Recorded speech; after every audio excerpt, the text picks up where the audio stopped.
Hi! Hello! Welcome to our channel. ఈరోజు మన ఛానల్‌లో ఏం చేయాలి అనేది నేనైతే ఫిక్స్ అవ్వలేదనమాట. కాకపోతే మైండ్ అనేది చాలా డిప్రెషన్‌గా ఉంది. ఇంట్లో మనుషులుంటారు గదండీ! ఎందుకు చిరాకు తెప్పిస్తారో తెలీదు గానీ, అసలు వాళ్ళకి అవసరమైనప్పుడు సైలెంట్‌గా ఉంటారండి. వాళ్ళకి మనం నచ్చని పని మన దగ్గర ఏది ఉన్నా లేకున్నా కూడా అసలు కావాలని మనుషులకి ఇరిటేషన్ తెప్పిస్తారు. ఇదే సిట్యుయేషన్ నాకైతే ఈరోజు ఎదురైంది. ఇంకా ఇంట్లో మరి మా వాళ్ళతోటి కొంచెం డిస్కషన్ అయింది. ఇంక నేనైతే వంటగదిలోకి వెళ్ళను, కిచెన్‌లోకి వెళ్ళను, నేను ఏం పని చేయను అని మా అమ్మాయికైతే చెప్పాను. కానీ ఆఫ్టర్‌నూన్ వరకు మైండ్ అంతా నాకు నచ్చిన ఏదో ఒకటి యూట్యూబ్‌లో వీడియోస్ అవి ఇవి చూసుకుంటూ టైం స్పెండ్ చేశాను. కాకపోతే ఇంకా ఆఫ్టర్‌నూన్ అయ్యేసరికి ఆటోమేటిక్‌గా నేను ఏదైతే అనుకున్నానో చెయ్యనని అదే పని దగ్గరికి నా కాళ్ళు వెళ్ళిపోతున్నాయండి. ఇంకెంత ఆపినా నా మైండ్ ఆగట్లేదు. సరేలే ఇంకా ఆయనతో పోటీ పెట్టుకొని కూర్చుంటే పిల్లల పని ఎట్లా, పిల్లల పరిస్థితి ఎట్లా అని చెప్పేసి మెల్లగా వంటగదిలోకి అయితే వెళ్ళాను. కాకరకాయ పీసెస్ అయితే కట్ చేసుకొని నాకు నచ్చిన విధంగా నేనైతే ఇక్కడ కాకరకాయ ఫ్రై అనేది చేసుకున్నాననమాట.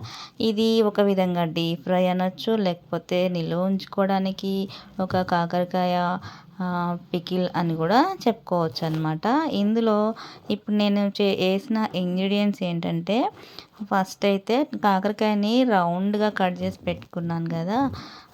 రౌండ్‌గా కట్ చేసి పెట్టిన కాకరకాయలు పక్కన పెట్టేసి వాటర్ అంతా ఎండిపోయేంత వరకు గాలికైతే ఉంచాను. ఇప్పుడు ఇందులో తాలింపులో నేను పెద్దగా ఎక్కువ ఇంగ్రీడియంట్స్ ఏమి వేయలేదు. జీలకర్ర, ఎండుమిర్చి ఏసానండి. ఇందులో నేను స్పెషల్‌గా ఒక్క ఐటెమ్ అయితే వేస్తున్నాను. అదేంటంటే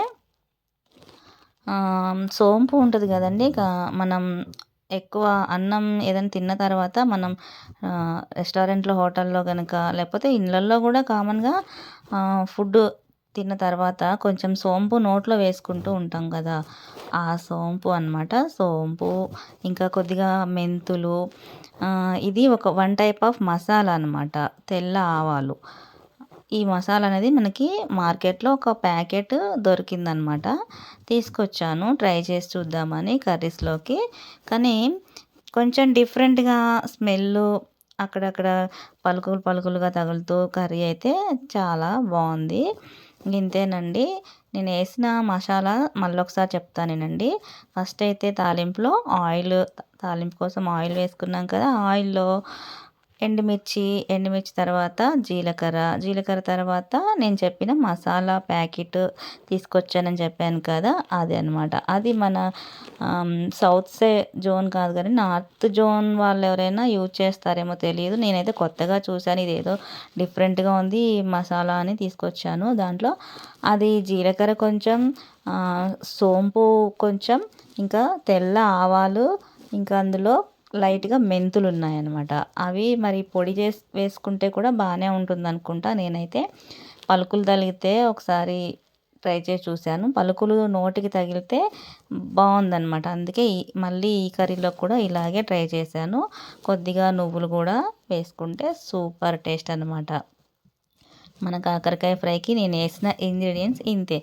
నెక్స్ట్ నేను ఇంకా ఇందులో ఏమేసుకోవాలి అని ఆలోచిస్తుండగా కారం గుర్తొచ్చిందండి. కారం గుర్తొచ్చినప్పుడు మార్నింగ్ మా ఇంట్లో జరిగిన డిస్కషన్‌కి ఈ కారం అయితే ఈరోజు కొంచెం ఎక్కువనే ఏసాననమాట. ఇంకా ఇక్కడైతే నేను ఇంకా ఏదో చేసేయాలి వంట. పిల్లలొచ్చేసరికి అదొక వెరైటీ, ఇదొక వెరైటీ. నా మైండ్ సెట్ అయ్యేంత వరకు కూడా ఏం చేస్తున్నాను అని ఆలోచించకుండా ఏదో ఒకటి చేసేద్దాం. మైండ్ డిప్రెషన్‌లోకి పోనీయకుండా నన్ను నేను సేవ్ చేసుకోవాలనే ఆలోచనతో ఇంకా ఆటోమేటిక్‌గా నా కాళ్ళు కిచెన్‌లోకి వెళ్ళిపోయాయి. నాకు చేతికొచ్చిన వంటంతా చేసుకోవడానికి నేను రెడీ అయిపోయాననమాట ఇక. ఇక్కడైతే కొంచెం శనగపిండి బూందీలాగా వేసుకోవడానికి వే ట్రై చేసి వేశాను. బూందీ కూడా బాగానే టేస్ట్‌గా వచ్చింది. కరకరలాడుతూ బాగున్నాయి.